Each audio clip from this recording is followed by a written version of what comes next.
Hello बच्चों, let's read the following question. State whether the following statement is true or false. हमें बताना है following statement true है और false है. Statement क्या है? Formula to calculate apparent wavelength. Apparent wavelength calculate करने के लिए जो formula है that is given by lambda is equals to v minus vs upon f, where v minus vs is velocity of sound wave with respect to source and f represents frequency of sound. f जो है frequency of sound को represent करता है.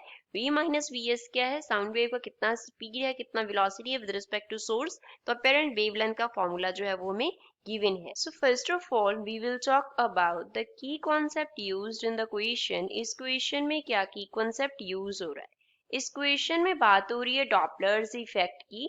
Doppler's effect in sound. According to Doppler's effect in sound, जो source of sound है अगर वो motion में होगा, source of sound जो है that is in motion, वो क्या है?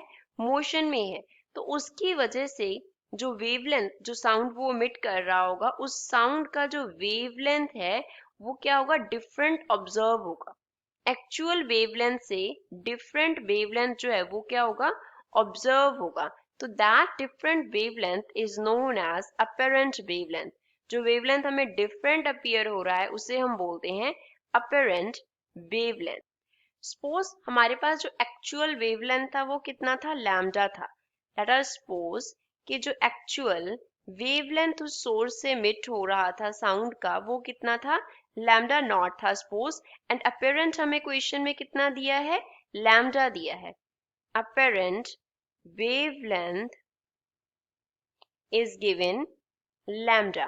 तो हमारे पास अगर हमें change in wavelength निकालना हो तो वो क्या होगा? change in wavelength अगर हमें निकालना हो तो उसको सपोज हम डेल्टा लैम्डा से डिनोट कर रहे हैं तो वो हमारे पास क्या होगा? ओरिजिनल कितना था, अब कितना है, तो उसका हमारे पास चेंज आ जाएगा. तो यहाँ से अगर हमें लैम्डा निकालना हो then it will be equals to lambda naught minus delta lambda. Original कितना था माइनस कर देंगे चेंज को. अब चेंज कितना हुआ है? चेंज हुआ है डेल्टा लैम्डा जो है वो किसकी वजह से अकर किया है? It occurs because of speed of source. Speed of source, क्योंकि जो सोर्स था वो मूव कर रहा था उसकी स्पीड की वजह से डेल्टा लैम्डा अकर किया. अगर हम डेल्टा लैम्डा का फॉर्मूला लिखेंगे तो वो क्या होगा? स्पीड ऑफ सोर्स कितना है अपॉन में जो फ्रीक्वेंसी उसने एमिट किया वो कितना है, तो vs अपॉन f हो जाएगा.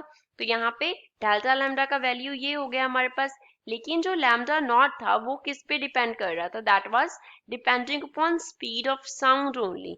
साउंड का स्पीड कितना था वो उस पे डिपेंड करेगा. दैट मीन्स लैम्डा नॉट जो होगा वो किसके इक्वल होगा? v अपॉन f के इक्वल होगा. जो फ्रीक्वेंसी मीट हुआ था किसके अपॉन किया है फ्रीक्वेंसी मीटर को हमने? स्पीड ऑफ साउंड के. यहाँ पे स्पीड ऑफ साउंड जो है उसको हमने डिनोट किया है v से. तो lambda naught and delta lambda का वैल्यू लैम्डा किसका?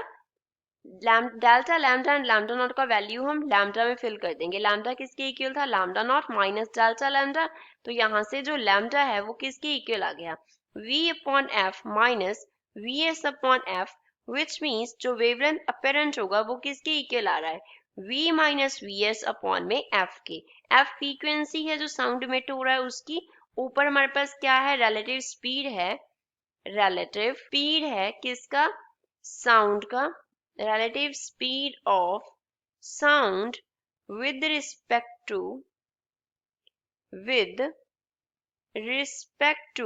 source. source के with respect to sound का जो relative speed है that is v minus vs. and f से हमने क्या denote किया है? with f we have denoted the frequency. f क्या है? frequency को denote करता है. तो यही हमें given relation था कि जो apparent wavelength होगा that will be v minus vs upon f होगा. that means given statement is a true statement. जो statement हमें दिया गया है वो true है. I hope you understood it well. Thanks.